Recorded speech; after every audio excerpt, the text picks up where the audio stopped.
हरे कृष्णा हरे रामा। दोस्तों, अभी तक हमने पाइथन पांडास पढ़ा और यहाँ पर हमें पता चला कि पाइथन जो है वो सांप नहीं है और ना पांडास कोई जानवर है।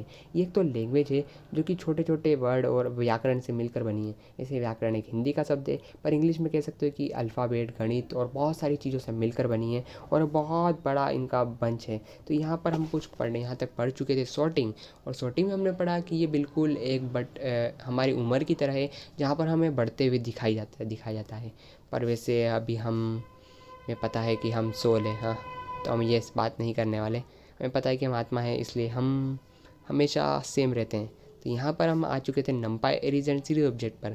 और नंपाई एरीज और सीरीज ऑब्जेक्ट में हमें पता चलता है कि जो नंपाई एरीज है वो एक ऐसा मतलब हमारा क्या बोल सकते हैं हम, एक सीरीज़ है जहाँ पर जो हमारा जो सीरीज़ होता इंडेक्स होता है वो 0 1 2 3 से ही चालू होगा। जबकि सीरीज़ में हम चेंज कर सकते हैं, जैसे कि तुम कृष्णा लिख सकते हो, या फिर अपने शंकर भगवान का नाम लिख सकते हो, या फिर अपने माता पिता का नाम लिख सकते हो। और यहाँ पर तुम जो एक और चीज़ कर सकते हो कि जो एन डी ज़ीरो होता है, अगर तुम इसमें प्लस करोगे दो सीरीज़ का, यानी अगर तुमने एक सीरीज़ बनाई तुम्हारे मार्क्स की, टर्म फर्स्ट की और टर्म सेकंड की, और अगर तुम दोनों का प्लस करना चाहो, अगर तुम्हारे टर्म फर्स्ट में तुमने एक पेपर छोड़ दिया है और वहाँ पर तुमने मार्क्स नहीं लिखे, तो वहाँ पर वैल्यू एरर दे देगा नंपाई में। पर सीरीज़ में ऐसा नहीं होगा। सीरीज़ में जो वैल्यू होगी, तुम्हारा आंसर आएगा, वो उसमें प्लस कर देगा। और अगर कुछ वहाँ पर तुमने नहीं दिया होगा तो वो सिर्फ नेन लिखा हुआ आ जाएगा, यानी यहाँ पर तुम्हें देना बाकी है।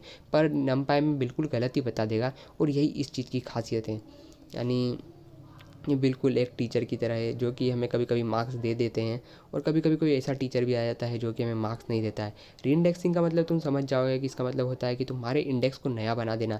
यानी अगर तुम किसी के नाम लिख रहे हो, जैसे कृष्णा हुआ, राधा हुए और ऐसे ऐसे, तो यहाँ पर तुम उस इंडेक्स को वापस चेंज कर सकते हो 0 1 2 3 से। अब डाटा फ्रेम डाटा स्ट्रक्चर हो गया एक 2D पिक्चर जैसा। यानी तुम कह सकते हो कि इसमें तुम्हें एक रो भी दिखेगा, एक कॉलम भी दिखेगी, और इसमें दो रो भी हो सकती है, दो कॉलम हो सकते हैं, दो रो हो सकती है, तीन कॉलम हो सकते हैं। तो तुम इसे कितना भी बढ़ा सकते हो। और यहाँ पर तुम्हें दो एक्सिस देखने को मिलेगी, एक्स एक्सिस और वाई एक्सिस। और ये तुम्हारे लिए बहुत ज़्यादा काम की चीज़ है, क्योंकि यही ज़्यादा यूज़ होती है। क्योंकि जब तुम्हारा मार्कशीट निकलती है तो यही देखने को मिलता है तुम्हें, जहाँ पर तुम्हें ए ग्रेड और बी ग्रेड देखने को मिलता है। तो ये बहुत ज़्यादा खतरनाक जो चीज़ है हमारे लिए, पर कंप्यूटर के लिए बहुत ज़्यादा अच्छी है। और यहाँ पर तुम देख सकते हो कि यहाँ पर तुम्हें इंडेक्स हमेशा सेम ही रहते हैं, पर तुम यहाँ पर कितनी भी ज़्यादा वैल्यू इंसर्ट कर सकते हो उन इंडेक्स में। अब क्रिएटिंग एंड डिस्प्लेइंग का डाटा फ्रेम। अब हमें पता है कि कुछ बनाने के लिए हमें बहुत ज़्यादा पेन और सारी चीज़ों का यूज़ करना पड़ता है लिखने के लिए।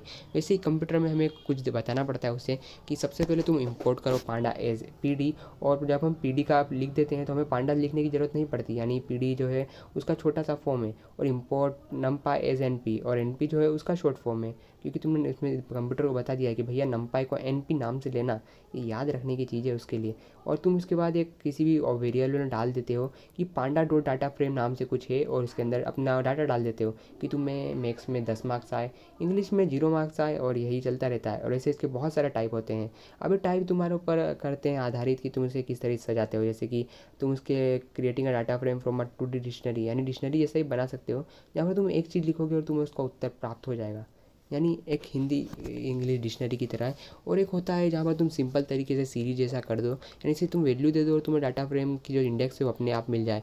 और एक और होता है जहाँ पर तुम दो चीज़ें अपने आप बनाते हो, यानी एक में लिखते हो। देखो यहाँ पर जो है तुम की वैल्यू लिखते हो डिक्शनरी में, यानी की जो होगी वो तुम्हारी कोमा में रहेगी, और जो वैल्यू रहेगी वो भी कोमा में हो सकती है या न्यूमेरिक हो सकती है।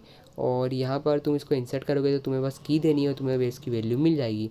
और ऐसा वो सिंपल वाले सीरीज ऑब्जेक्ट में भी होता है, जहाँ पर तुम्हें अपने आप ही वो सॉर्ट हो जाता है। साथ में वहाँ पर इंडेक्स जो है अपने आप ही आ जाता है, या फिर तुम भी उसे लिख सकते हो, जैसा कि यहाँ पर दिया हुआ एग्जाम्पल 21 में।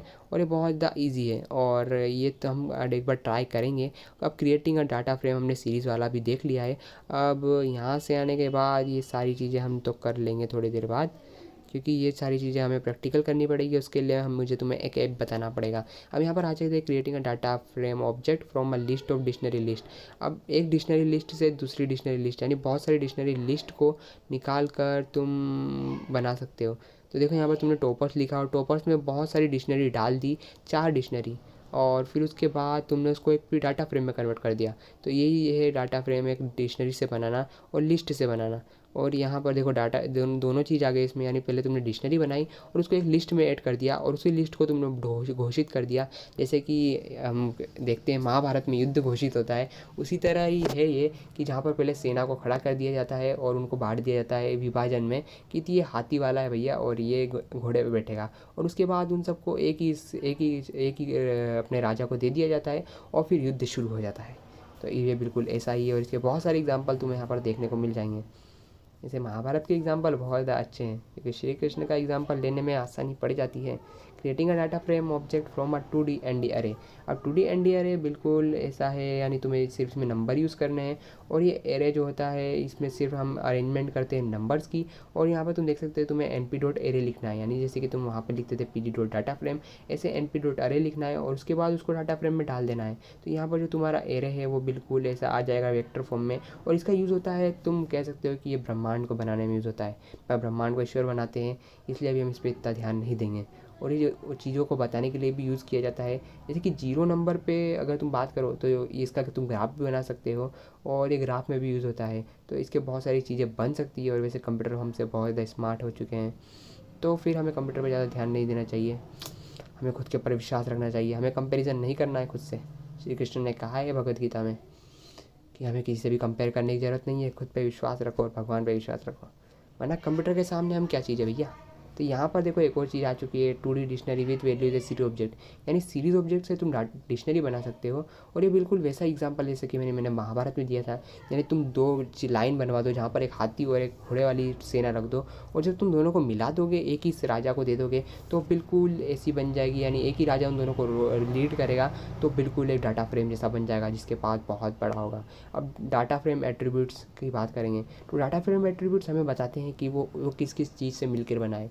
जैसे कि हिंदी जो है हमारी स्वर और व्यंजन से मिलकर बनी है जो कि बहुत ज़्यादा मीठी होती है, और वैसे बंगला और ऐसी बहुत सारी लैंग्वेज, तो ऐसे डाटा फ्रेम एट्रीब्यूट्स भी है जहाँ पर हमें बताया जाता है कि इसमें index, column, axis, D type, size, shape, अपनी वैल्यूज़, एम्प्टी और एंड टाइम और वाई, पर ही कुछ चीज़ नहीं है। इंडेक्स का मतलब वही जो मैंने तुम्हें बताया कि जो हमें बताया कि वैल्यू कहाँ गई है।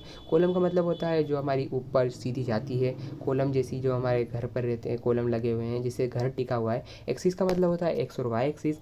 डाटा टाइप का मतलब होता है वो इंटीजर है कि क्या है। और साथ में यहाँ पर देखो सिलेक्टिंग और एक्सेसिंग और ये सारी चीज़ें। डायमेंशन का मतलब होता है कि वो 1D या 2D है। और ट्रांसफरिंग का डाटा फ्रेम, यहाँ पर देखो बहुत सारी चीज़ें मिल जाएगी। अगर तुम ट्रांसफ़र करना चाहते हो, यानी कह सकते हो उसको उल्टा करना चाहते हो, तो तुम्हें सिर्फ .t लिखना है और तुम्हें उल्टा हो जाएगा, यानी ऑब्जेक्ट का नाम लिखने के बाद टी लिखना है और उसका ट्रांसपोज हो जाएगा, यानी रो है जो कॉलम बन जाएगी और कॉलम जो है रो बन जाएगी। और अगर एक्सेस करना है डाटा, तो एक्सेस करने के लिए हम यूज़ कर सकते हैं सिलेक्ट एक्सेसिंग का। कॉलम के लिए हम पहले ऑब्जेक्ट लिखेंगे और वहाँ पर कॉलम का नाम लिख देंगे। जैसे कि अगर हमारा ऑब्जेक्ट हमने बनाया है डाटा फ्रेम का ऑब्जेक्ट DT5, तो वहाँ पर हमें पॉपुलेशन चाहिए, तो पॉपुलेशन की जो कॉलम होती है यानी जो सीधी सीढ़ी जैसी होती है उसको हम पकड़ सकते हैं और हमें पता चल जाए कि भैया यहाँ पर कितनी पॉपुलेशन कहाँ पर है। और ये बिल्कुल मैप के काम में आ सकता है यूज़, और इसे तुम डॉट लगा के भी कर सकते हो, और बहुत सारे तरीके हैं इसको करने के लिए। अब नंपाई रिप्रेजेंटेशन ऑफ डाटा फ्रेम में तुम DT F9 डॉट वैल्यूज़ लिखोगे तो तुम्हें वैल्यूज़ बता देगा। यहाँ पर देखो है, यहाँ पर अगर तुम्हें उसकी वैल्यूज़ चाहिए अंदर की, उसके अंदर क्या क्या है, तो डॉट वैल्यूज़ लिखोगे, डॉट इंडेक्स लिखोगे तो तुम्हें अंदर बता देगा कि इसका नामकरण कहाँ हुआ है। ये तुम्हें पता चल जाएगा। Selecting accessing a subset from a data frame using row column name, तो यहाँ पर accessing a subset from data frame हम रो कॉलम नेम का यूज़ कर एक्सेस कर सकते हैं।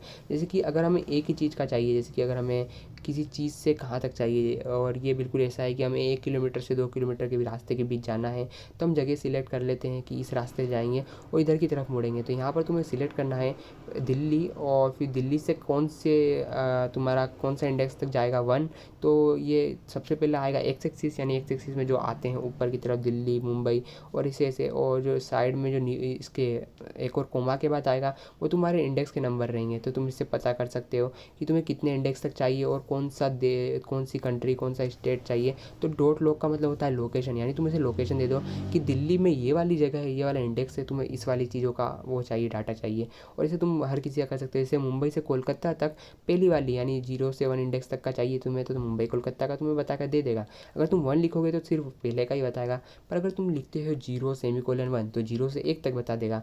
और ये बहुत काम की चीज़ है कंप्यूटर के लिए, पर अभी यह हमारे लिए सिर्फ पढ़ने की चीज़ है और हम इसे बाद में ट्राई करेंगे प्रैक्टिकल में ही।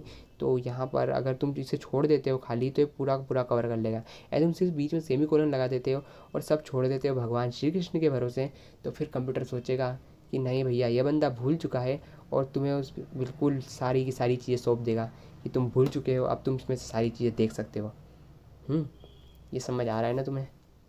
वैसे मैं ट्राई तो कर रहा हूँ कि तुम्हें आसानी से समझा पाऊँ, और मैं भी आसानी से समझने का ट्राई कर रहा हूँ तुमसे। तो देख लो भैया, कोलकाता में तो बहुत ज़्यादा योग होता है, और मुंबई जो है ये भी बहुत अच्छी सिटी तो नहीं है, पर दोनों ही इंडिया की है और इंडिया की सारी सिटी ग्रेट है, हमें पता है। पर कोई भी चीज़ पूरी तरीके से प्योर नहीं हो सकती। पर कोलकाता भैया बहुत बड़ा है, बंगाल अपना, और वैसे मुंबई भी बहुत बड़ा है, और यहाँ पर माता जी की पूजा होती है बहुत ज़्यादा, इसलिए प्रार्थना कर लो। अब row column from a data frame, अगर हम दूसरी चीज़ से सिलेक्ट करना चाहें तो ये भी कर सकते हैं, यानी आई लॉग। इसका मतलब होता है इंडेक्स की लोकेशन तुम दे सकते हो, और इंडेक्स की लोकेशन जो कॉलम में होती है वो 1 से चालू होती है। यानी अगर तुम्हारा दिल्ली मुंबई और कोलकाता है तो दिल्ली 1 हो जाएगा, कोलकाता 2 हो जाएगा, और अपना जो वो ये है मुंबई वो 3 हो जाएगा। तो बिल्कुल इसी के तौर पर आधारित है, और यहाँ पर तुम सिलेक्ट कर सकते हो आई लॉग लिखोगे, और फिर वहाँ पर कॉलम लिखोगे, और फिर वहाँ पर रो लिखोगे। तो कॉलम की तुम यहाँ पर दे सकते हो 0 से 1 तक, और आई लॉग से वो समझ जाएगा कि तुम नंबर की बात कर रहे हो, यानी वो समझ जाएगा कि तुम्हें नहीं पता है कि अंदर क्या चीज़ है, इसलिए तुम लॉग का यूज़ कर रहे हो, आई लॉग का। और ये फिर हम यूज़ कर सकते हैं जब हम किसी चीज़ में बहुत ज़्यादा भुलक्कड़ हों, या फिर हम प्रार्थना करने वाले हों भैया। बहुत ज़्यादा प्रार्थना करने पर ये ऐसी बुद्धि आ सकती है हमें कि हमें 2 ऑप्शन चूज़ करने के लिए मिल जाए।